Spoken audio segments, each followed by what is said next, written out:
Je vais vous donner le temps de tourner dans vos Bibles dans Romains 8, à partir du verset 17, Romains 8. Oh, bon, je n'ai plus besoin de crier. Romains 8, verset 17. Je pense que le Seigneur a préparé cette prédication parce que je pense que le passage a été lu, chanté, mentionné, je pense 4 fois dans la soirée. On va le lire ensemble puis vous allez reconnaître. Or, si nous sommes enfants, nous sommes aussi héritiers. Héritiers de Dieu et co-héritiers de Christ. Si toutefois nous souffrons avec lui, afin d'être glorifiés avec lui. J'estime que les souffrances du temps présent ne sauraient être comparées à la gloire à venir qui sera révélée pour nous. Aussi, la création attend-elle avec un ardent désir la révélation des fils de Dieu. Car la création a été soumise à la vanité, non de son gré, mais à cause de celui qui l'y a soumise, avec l'espérance qu'elle sera affranchie de la servitude de la corruption, pour avoir part à la liberté de la gloire des enfants de Dieu. Or, nous savons que jusqu'à ce jour, la création tout entière soupire et souffre les douleurs de l'enfantement. Et ce n'est pas elle seulement, mais nous aussi, qui avons les prémices de l'Esprit. Nous aussi, nous soupirons en nous-mêmes, en attendant l'adoption, la rédemption de notre corps. Car c'est en espérance que nous sommes sauvés. Or, l'espérance qu'on voit n'est plus espérance. Ce qu'on voit, peut-on l'espérer encore? Mais si nous espérons ce que nous ne voyons pas, nous l'attendons avec persévérance. De même, l'Esprit nous aide dans notre faiblesse, car nous ne savons pas ce qu'il nous convient de demander dans nos prières. Mais l'Esprit, lui-même, intercède par des soupirs inexprimables. Et celui qui sonde les cœurs connaît quelle est la pensée de l'Esprit, parce que c'est selon Dieu qu'il intercède en faveur des saints. Nous savons du reste que toute chose concourt au bien de ceux qui aiment Dieu, de ceux qui sont appelés selon son dessein.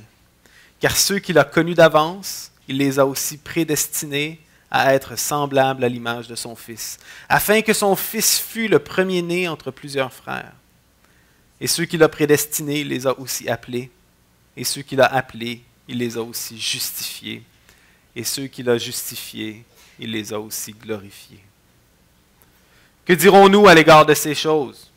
Si Dieu est pour nous, qui sera contre nous? Lui, qui n'a point épargné son propre Fils, mais qui l'a livré pour nous tous, comment ne nous donnera pas-t-il aussi toutes choses avec lui?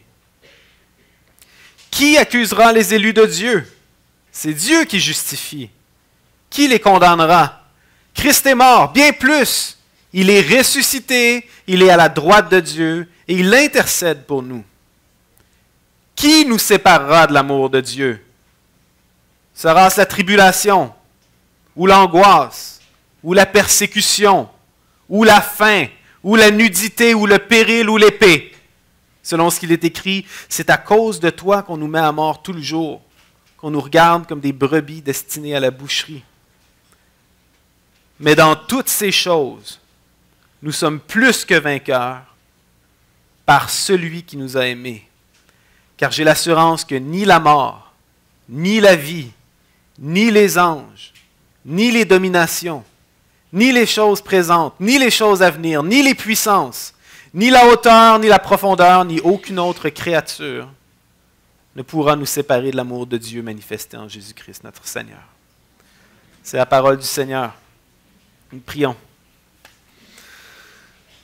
Seigneur, ta parole est vérité. Elle est comme une épée à double tranchant, capable de séparer la chair et l'os. Seigneur, que ta parole transperce notre âme ce soir, que tu nous donnes des cœurs humbles, qui soient capables de l'entendre, de l'écouter, de la recevoir. Même lorsqu'elle nous reprend, même lorsqu'elle nous corrige, aussi lorsqu'elle nous encourage. Seigneur, par ta grâce, permets-moi de ne pas en dévier ni à gauche ni à droite, mais de prêcher ta parole fidèlement. En Jésus, je te prie. Amen. Le 1er février 2010, je suis allé à l'hôpital avec ma femme pour accueillir dans le monde notre premier enfant, Victoria. Et comme bien des parents, on était vraiment, vraiment excités de ce moment-là. Donc, on est arrivé à l'hôpital, il y a comme un triage, elle a passé le triage, on était prêts. En fait, non, elle n'avait pas passé le triage, on était dans le triage. Puis, il attendait, il disait, ah, ça va arriver bientôt, ça va arriver dans quelques heures, allez prendre des marches, on va vous recevoir. Moi, j'étais tout excité, on est passé 2 jours à l'hôpital. Elle avait des contractions. J'ai appelé mon travail pour dire je vais sûrement partir pendant 5 semaines en congé paternité, donc vous ne me reverrez pas cette semaine au travail. Puis finalement, elle n'a pas accouché. Elle a accouché 2 semaines après, elle a accouché, le 17 février. Non, c'était pas tragique comme ça. Non. Elle avait ce qu'on appelle des fausses contractions. Puis quand tu as un premier enfant, les fausses contractions, ça trompe. Elle a mal, j'ai jamais eu aussi mal que ça. Puis elle se dit, ça y est, c'est le temps du bébé. Maintenant, ma belle-sœur est sur le bord d'accoucher, puis elle dit, non, tant que tu grimaces pas, puis que tu es capable de parler pendant tes contractions, tu n'es pas en train d'accoucher. Toujours est-il que depuis cette naissance-là, on a été plus sages, puis on est capable de discerner les fausses contractions. Puis pourquoi est-ce que je vous parle de ça ce soir? C'est parce que je vais faire quelque chose que je ne me souviens pas avoir déjà fait. Je vais parler d'un sujet qu'on parle plus souvent dans l'Église, à cause des fausses contractions. Je vais parler du retour de Christ, de la fin de toute chose, puis des persécutions qui vont venir.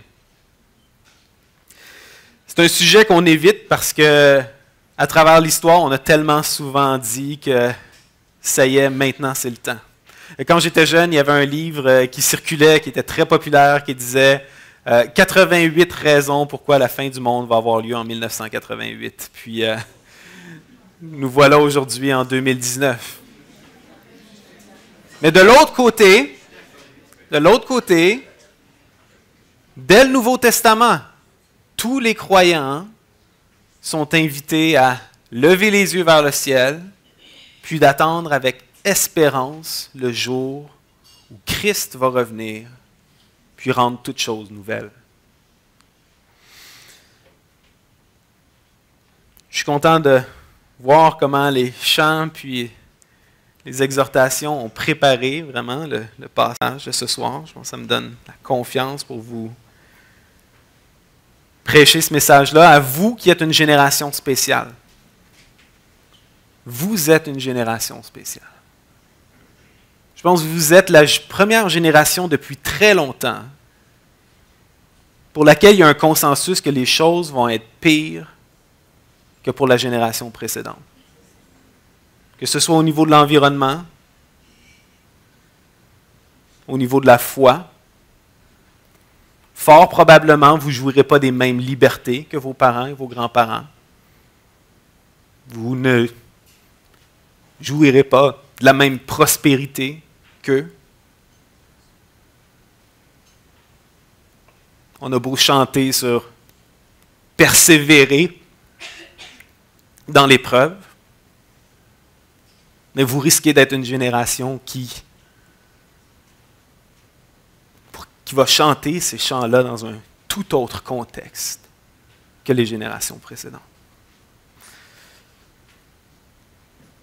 Et peut-être que ma prédication de ce soir, vous en rappellerez pas demain matin. Mais qui sait, peut-être que la parole de Dieu qui va avoir été prêchée ce soir, vous allez vous en rappeler dans 10 ans, dans 20 ans, dans 40 ans.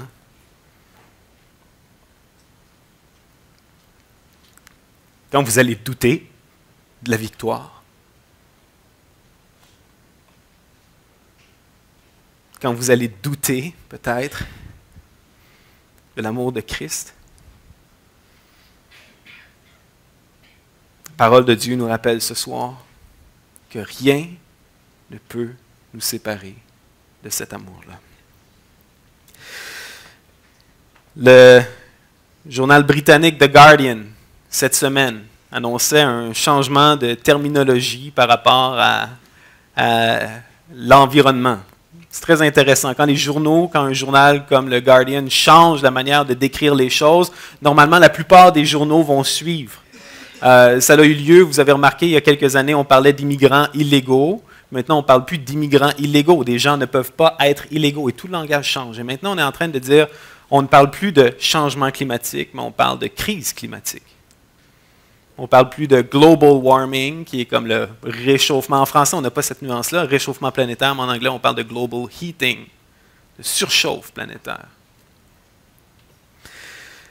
Un livre que j'ai lu dernièrement, justement, par un journaliste, un non-chrétien, qui faisait le tour des dernières études scientifiques, normalement entre autres par le panel des Nations Unies sur les changements climatiques.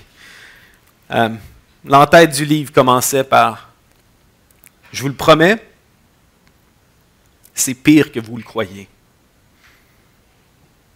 Le problème avec, entre autres, les changements climatiques, c'est qu'on parle tout le temps d'une cible de 2 degrés de réchauffement pour 2100, pour l'an 2100. Premièrement, c'est déjà certain aujourd'hui qu'on n'atteindra pas cette cible.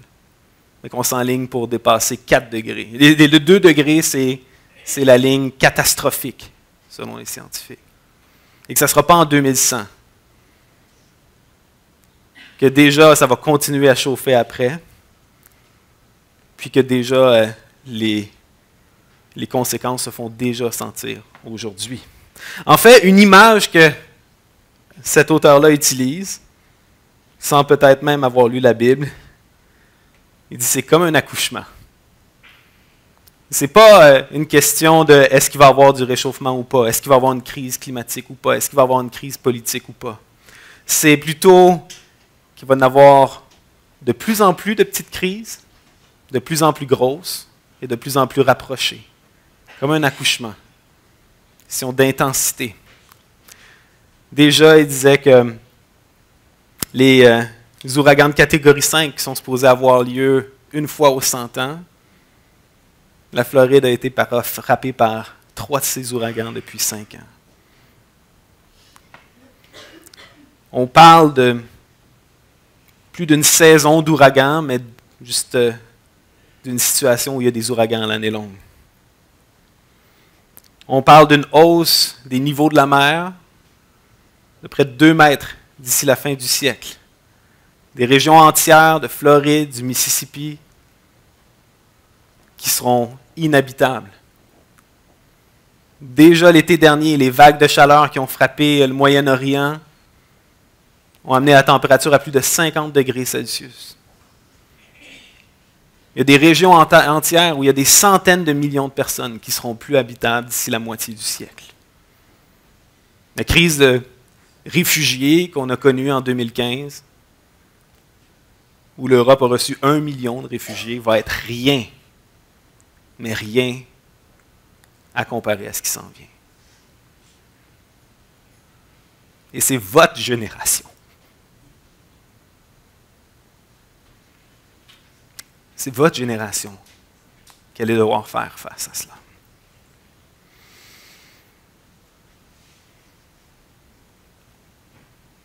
Maintenant, on ne parle pas juste d'un pattern climatique, on parle d'un pattern biblique. Je veux dire, la Bible elle-même nous enseigne que bien souvent on récolte ce qu'on sème. L'homme s'est mis à la place de Dieu, puis alors que Dieu avait donné la domination à Adam et Ève sur toutes les créatures, l'homme déchu a vu cette domination-là comme quelque chose à abuser. Puis aujourd'hui, l'humanité est en train de creuser sa propre tombe, de causer sa propre destruction. Puis, au niveau de l'échelle de l'humanité même, on vit qu'est-ce qu'on vit peut-être parfois dans nos propres vies par rapport au péché. On entend l'avertissement, mais on continue pareil. On a déjà dit la meilleure chose qu'on peut demander à Dieu, la meilleure bénédiction que l'homme peut demander à Dieu, se trouve dans le Notre Père. Que ta volonté soit faite sur la terre comme au ciel. De demander à Dieu que sa volonté soit faite. Pas que ma volonté soit faite. Hein? J'ai besoin de faire une petite parenthèse ici. Bien souvent, on prie Dieu, mais on veut juste qu'il nous donne ce que nous, on veut. Puis souvent, on ne demande pas les bonnes choses. Dans Jacques, chapitre 4, l'avertissement là-dessus, il dit « Vous demandez, vous ne recevez pas parce que vous demandez mal dans le but de satisfaire vos passions. Adultères que vous êtes, ne savez-vous pas que l'amour du monde est inimité contre Dieu? Celui donc qui veut être ami du monde se rend ennemi de Dieu. Croyez-vous que l'Écriture parle en vain? C'est avec jalousie que Dieu chérit l'Esprit qu'il a fait habiter en nous. » Et plus loin, il dit, « Vous ne savez même pas ce qui arrivera demain, car qu'est-ce que votre vie? Vous êtes une vapeur qui paraît pour un peu de temps et qui ensuite disparaît. » Vous devriez dire au contraire, « Si Dieu le veut, nous vivrons et nous ferons ceci ou cela. » Mais maintenant, vous vous glorifiez dans vos pensées orgueilleuses. C'est une chose mauvaise que de se glorifier de ça. La meilleure chose qu'on peut demander à Dieu, c'est que ta volonté soit faite, et non pas que ma volonté soit faite. Mais aussi, conséquemment, la pire chose, la pire malédiction que Dieu peut donner à l'homme, c'est de lui dire que ta volonté soit faite. En fait, Romains 1 utilise ce langage-là. Il dit que Dieu a livré l'homme à ses passions impures. C'est ce que vous voulez? Allez-y. Tu voulais te prendre pour Dieu, tu voulais contrôler tout, dominer sur tout. Maintenant, deal avec une création qui se rebelle contre toi. La crise qu'on va traverser n'est ni climatique, ni politique, ni économique. La crise est spirituelle. Jésus parle de ce moment. Il dit dans Luc 21, 25 à 28, « Il y aura des signes dans le soleil, dans la lune et dans les étoiles, et sur la terre il y aura de l'angoisse chez les nations qui ne sauront que faire au bruit de la mer et des flots. Les hommes rendant l'âme de terreur dans l'attente de ce qui surviendra pour la terre, car les puissances des cieux seront ébranlées. Alors, on verra le Fils de l'homme venant sur une nuée avec puissance et une grande gloire. Quand ces choses commenceront à arriver, redressez-vous et levez vos têtes, parce que votre délivrance approche. » Finalement, c'est une bonne nouvelle. L'Apocalypse nous parle d'une mer qui meurt, d'un soleil qui brûle et d'humains qui, malgré ses fléaux, blasphémèrent le nom de Dieu et ne se repentirent point. Vous allez traverser une période difficile. Les 40 prochaines années vont ressembler en rien aux 40 dernières années. Vous êtes peut-être la première génération qui n'aura jamais connu une planète avant la crise climatique.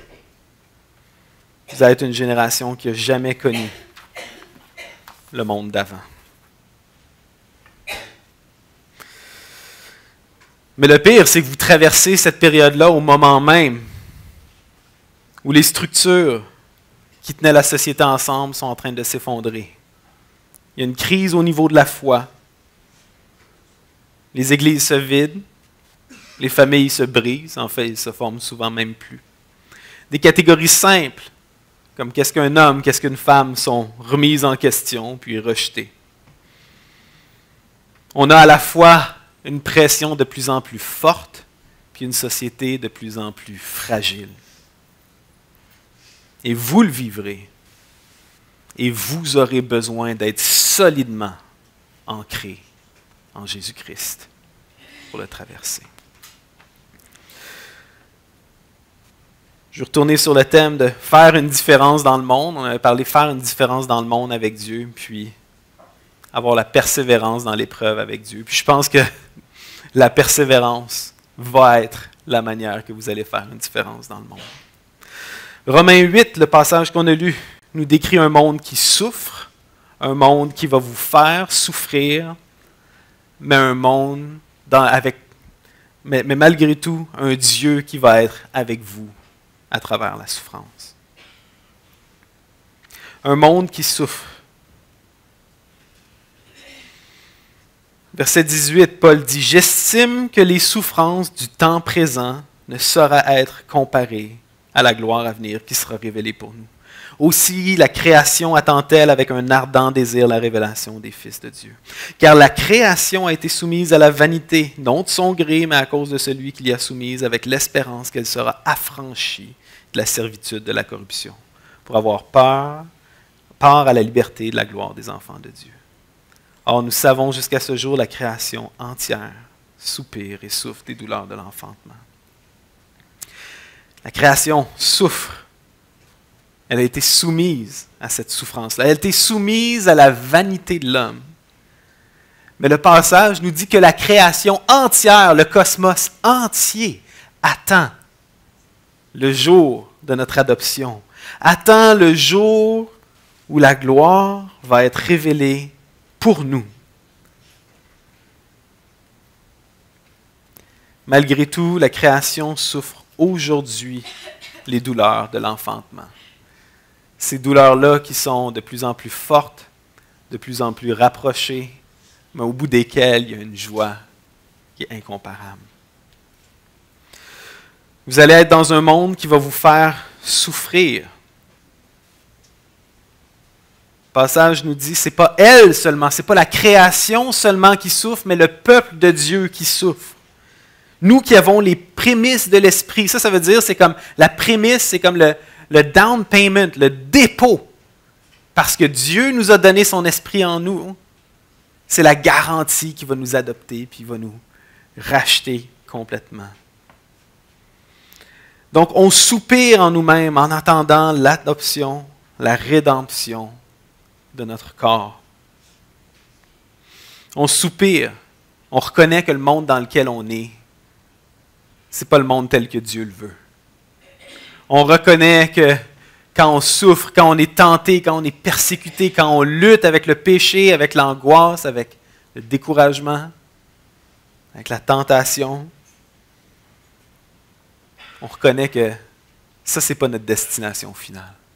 Et on soupire, on espère, on a hâte.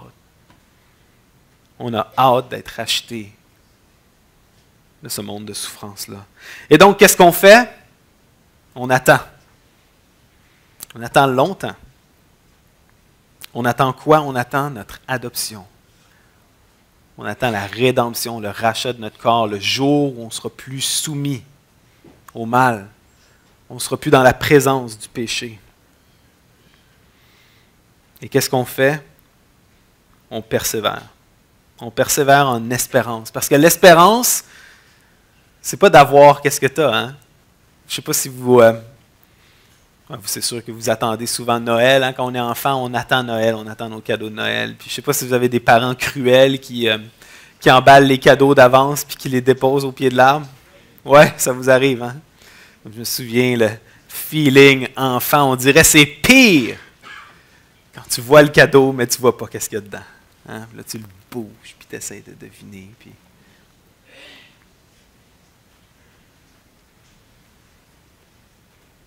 On espère.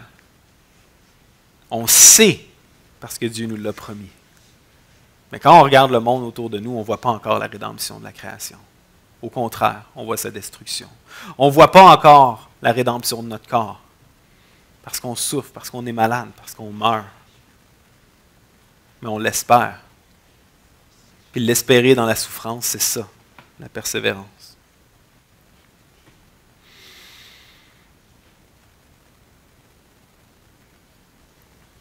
Au plus loin, au verset 35, le passage nous dit qui nous séparera de l'amour de Christ.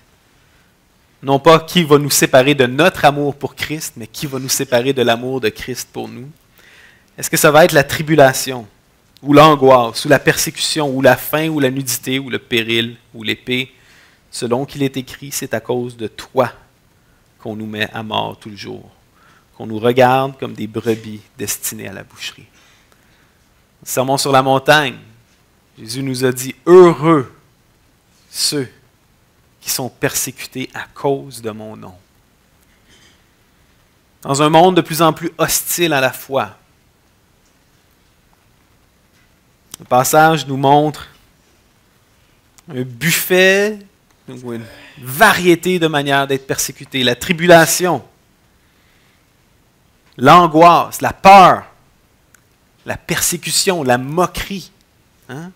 La faim ou la nudité qui est une sorte de persécution économique. Ça veut dire que perdre une job à cause de Jésus. Perdre des opportunités à cause de Jésus. Et même l'épée, qui est la persécution physique, la mort.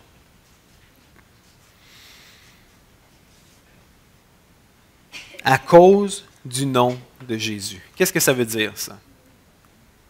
À cause du nom de Jésus. Ça veut dire que cette génération va subir la persécution parce qu'elle s'appelle chrétienne. Parce qu'elle porte le nom de Jésus. Et qu'est-ce que ça veut dire? Ça veut dire que pour sortir de la persécution, c'est très simple.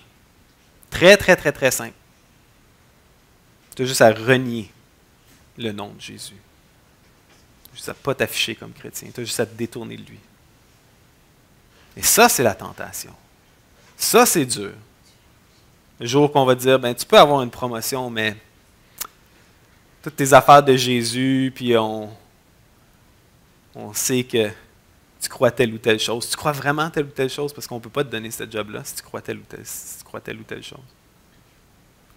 On ne peut pas te donner cette job-là si tu ne vas pas à cette parade-là ou si tu ne signes pas cette déclaration-là. Déjà, ça arrive en ce moment.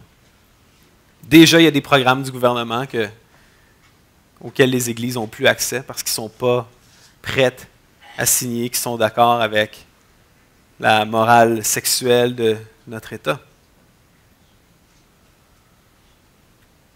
Tout ça à cause du nom de Jésus. On pense à nos frères et sœurs dans le monde. Cette année au Sri Lanka, 3 églises ont été attaquées en même temps, le jour de Pâques, par des gens qui se sont fait exploser. 258 morts, 500 blessés. On se souvient de nos sœurs qui, au Nigeria, avaient été enlevées, puis ont été vendues comme esclaves, puis qu'on n'a toujours pas retrouvées en grande partie aujourd'hui. Aujourd'hui, dans plusieurs pays, les chrétiens vivent dans la peur pour leur vie. Il y a eu plus de gens qui sont morts à cause du nom de Christ au 20e siècle que pour les 19 siècles qui le précédaient. Vous êtes conscient de ça? Il n'y a pas moins de persécution aujourd'hui. Il y en a plus.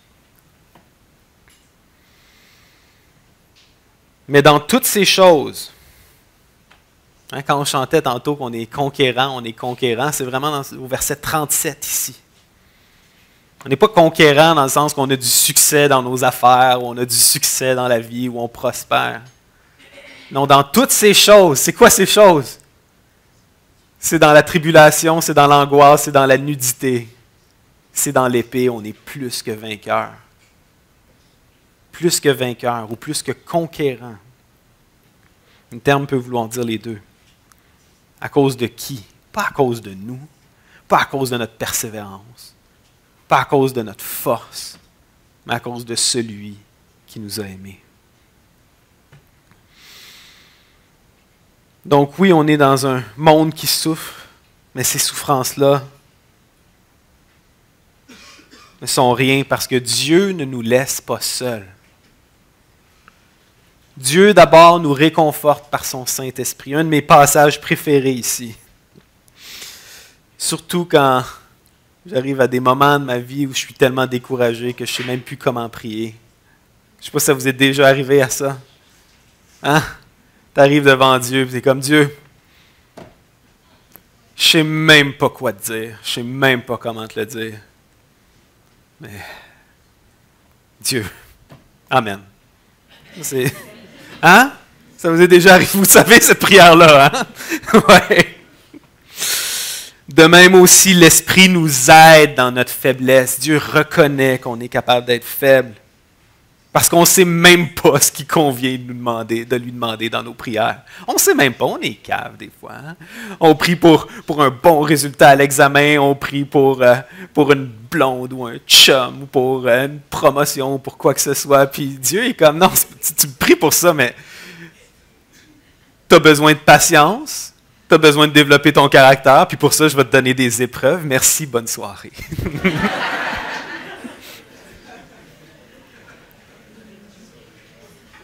On est faible, on est cave, on ne sait même pas quoi demander. Mais une chance qu'on a le Saint-Esprit. Saint-Esprit qui est en nous, puis qui sait demander les choses qu'on a de besoin, même quand on est juste en train de dire « Ah, oh, Seigneur, Amen ». Saint-Esprit est en arrière, puis tu es comme « Ouais, je pense qu'Augusto a besoin d'un petit peu plus d'épreuves, puis développer son caractère. Merci Seigneur. » Peut-être que Jean-Christophe a besoin de se faire reprendre. Saint-Esprit nous connaît. Et il intercède pour nous par des soupirs inexprimables. Et celui qui sonde les cœurs, celui qui sait qu'est-ce qu'il y a dans ton cœur, connaît quelle est la pensée de l'Esprit, parce que c'est selon Dieu qu'il intercède en faveur des saints. Les saints, c'est qui? C'est les gens qui ont été mis à part pour Dieu. Donc mon encouragement d'abord, c'est dans ces souffrances-là. Ce n'est pas mon encouragement, c'est l'encouragement de Dieu. Vous ne les traverserez pas seuls, parce que le Saint-Esprit est en vous d'abord.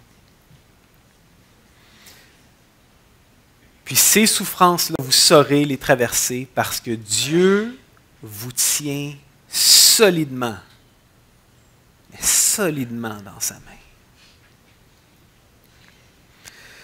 Nous savons du reste, au verset 28, que toute chose concourt au bien de ceux qui aiment Dieu. Hey, là, on parle dans un contexte de persécution, il ne faut pas oublier.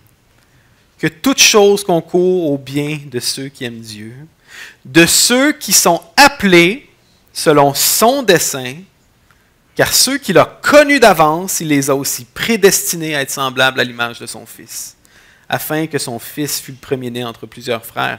Et ceux qu'il a prédestinés, il les a aussi appelés, et ceux qu'il a appelés, il les a aussi justifiés, et ceux qu'il a justifiés, il les a aussi glorifiés. Vous réalisez que ceux qui sont à Christ, si tu es en Christ, Dieu t'a connu d'avance. Il savait d'avance que tu serais en lui. Parce qu'il savait qu'en Jésus, il y aurait plein de petits frères, de petites sœurs. Le terme est fils, mais parce que fils, c'est celui qui est héritier entre plusieurs frères. Mais ça vous inclut les filles. Que Dieu vous tient tellement fort dans sa main qu'il vous tient à travers le tissu de l'espace-temps. Il vous tenait dans sa main avant même que vous ayez ouvert les yeux, avant même que votre cœur ait battu son premier battement. Et vous connaissant d'avance, il vous a appelé. Et quand il vous a appelé, quand Dieu appelle, il y a une chanson, je suis surpris qu'on ne l'ait pas faite à soir, quand Jésus m'appelle, il me répond, je réponds à sa voix. Hein. Ludmille, tu l'as déjà chanté, ça, non? Hein? T'écoutais pas, hein? Quand Jésus appelle, ah oui, hein? Je réponds à sa voix. Vous avez fait cette chanson-là au camp des jeunes adultes plein de fois. En tout cas, toujours est-il. Quand Dieu appelle, on répond à sa voix. Ah, bon, il y en a qui le chante. Ouais. On répond à sa voix. On ne peut pas résister à l'appel de Dieu. Et ça, c'est un de mes passages préférés. C'est tout le temps mes passages préférés. Romains 8, c'est vraiment top. Mais une des idées, une des chose géniale dans la Bible, moi j'appelle ça, c'est la déclaration que Dieu finit sa job. Ceux qu'il a connus, il les a appelés. Ceux qu'il a appelés, il les a justifiés. Et ceux qu'il a justifiés, qu'il a rendus juste devant Dieu, comme on parlait en fin de semaine, il les a aussi glorifiés. Et ça, c'est déjà fait, même si on ne l'a pas encore complètement vécu. mais c'est garanti parce qu'on a un Dieu qui finit toujours sa job. Donc, on va traverser ces épreuves-là à cause du réconfort du Saint-Esprit qu'il nous a donné. Parce qu'on sait qu'il finit la job. Mais comment est-ce qu'on sait ça? Parce qu'il l'a prouvé en Jésus-Christ. La mort, et non seulement la mort, mais la résurrection de Christ est ce qui nous assure fermement de cette promesse-là. Verset 31, il va dire, « Que dirons-nous à l'égard de ces choses? Si Dieu est pour nous, qui sera contre nous? » Pour vrai, si Dieu est dans ton équipe, en fait, si tu es pris par Dieu pour être dans son équipe, présélectionné, vraiment, y a-t-il une autre équipe de qui tu as peur? Non! Si Dieu est pour nous, qui sera contre nous? Lui qui n'a point épargné son propre Fils, mais qui l'a livré pour nous tous. Est-ce que vous avez déjà connu quelqu'un qui vous aimait autant au point de sacrifier son propre Fils pour vous? Je veux dire, est-ce que tu peux avoir une garantie plus forte de l'amour de Dieu que ça? Est-ce que c'est possible? Est-ce que c'est même concevable que Dieu ait pu offrir une preuve d'amour plus forte que d'envoyer son propre Fils mourir à la croix pour toi? C'est impossible. Lui qui n'a pas épargné son propre Fils, mais qui l'a livré pour nous tous, comment ne nous donnera-t-il pas toutes choses avec lui? Qui accusera les élus de Dieu? C'est Dieu qui justifie. Qui les condamnera? Christ est mort bien plus. Il est ressuscité. La résurrection démontre que Dieu a accepté le sacrifice de Christ en notre faveur. Et ça, c'est la preuve qu'on a dans la persécution, dans l'épreuve, dans la difficulté, que Dieu ne va pas revenir sur sa parole. Car j'ai l'assurance, verset 38, que ni la mort, ni la vie, ni les anges, ni les dominations, ni les choses présentes, ni les choses à venir, ni les puissances, ni la hauteur, ni la profondeur, ni aucune autre créature ne pourra nous séparer de l'amour de Dieu manifesté en Jésus-Christ, notre Seigneur. J'ai une question. Qu'est-ce qui peut te séparer de l'amour de Christ? Qu'est-ce qui peut te séparer de l'amour de Dieu? Je n'ai pas de réponse, pour vrai. Qu'est-ce qui peut te séparer de l'amour de Dieu? Rien. Rien ne peut nous séparer de l'amour de Dieu. C'est une chose de l'entendre ici. Mais souvenez-vous-en lorsque vous souffrirez pour Christ. Je termine ici. Faire une différence dans le monde avec Dieu, c'est quoi? Une différence dans le monde en étant une génération pleine d'espoir dans un monde qui a perdu espoir. Ça, c'est une manière de faire une différence dans le monde avec Dieu. Faire la différence en aimant ce que le monde déteste, puis en détestant ce que le monde adore. Ça, c'est faire une différence dans le monde. Aujourd'hui, j'ai l'impression qu'on est passé le pic de l'indifférence. Qu'est-ce que je veux dire par là? C'est qu'il n'y a pas très longtemps, les gens étaient complètement indifférents par rapport à la foi, puis par rapport à la foi chrétienne. En tout cas, particulièrement au Québec. Puis maintenant, les gens sont de moins en moins indifférents. Je ne sais pas si vous avez remarqué dans les nouvelles. C'est comme ça, on dirait, ça revient tout le temps, la question de la foi à l'avant-scène. Aujourd'hui, cet après-midi, je suis allé rejoindre ma famille aux Plaines d'Abraham. Puis devant l'Assemblée nationale, devant le Parlement, il y avait des pancartes qui disaient la religion, c'est la haine, que Dieu n'est pas le sauveur du monde, mais que c'est un cancer pour l'univers. Je me dis, qui prend un samedi après-midi pour mettre des pancartes de même devant le Parlement? On les brûle. Ces pancartes-là, là, pas les gens. Là. Entendons-nous. Mais toujours est-il, on est passé le moment où les gens sont indifférents par rapport à la foi. Puis je pense que de plus en plus, il va y avoir des gens qui vont être curieux par rapport à la foi chrétienne, mais de plus en plus, il va y avoir des gens qui sont hostiles à la foi chrétienne. Parce que qu'est-ce qui se passe quand les choses se mettent à aller mal? On blâme les autres. Hein? Je vais juste vous remettre en contexte la lettre qu'on vient de lire. On croit qu'elle a été écrite au milieu des années 50, les années 50 après Jésus-Christ. Les personnes qui ont entendu cette lettre lue à l'Église, dans la décennie qui suivrait, seraient dévorées par les bêtes, seraient crucifiées, seraient exécutées. Et même, l'historien Tacite nous dit que on les a enduits de graisse pour les allumer, pour illuminer les rues de Rome pendant la nuit. Pourquoi? Parce que l'empereur Néron avait voulu agrandir son palais, déclencher un incendie, puis quand les rumeurs n'arrêtaient pas de dire c'est l'empereur qui a parti l'incendie, c'est l'empereur qui a parti l'incendie, qu'est-ce qu'il a fait? Il a dit c'est pas moi qui a parti l'incendie, c'est les chrétiens qui ont parti l'incendie. Ceux qui entendaient même ces paroles-là ont vécu des persécutions qu'ils n'auraient jamais pu imaginer auparavant. Quand tu es dans une cage qui est prête à être embrasée, c'est facile de se demander où est l'amour de Dieu là-dedans. Puis qu'est-ce qui nous en a séparés? Tu as besoin d'avoir les yeux fixés sur Christ, sur sa croix, sur sa résurrection, pour persévérer même dans les pires persécutions. Maintenant, par la grâce de Dieu, est-ce qu'on va vivre ce genre de persécution? Je ne le sais pas. La parole de Dieu nous dit de prier pour ceux qui sont en autorité afin qu'on vive dans la paix. On ne doit pas courir après ces choses-là. Mais on doit se préparer dans notre cœur. La persécution commence par une moquerie, par un rire, par une opportunité perdue, par la honte devant nos amis, devant notre famille, devant nos collègues de travail par rapport à notre foi. La persécution commence comme ça.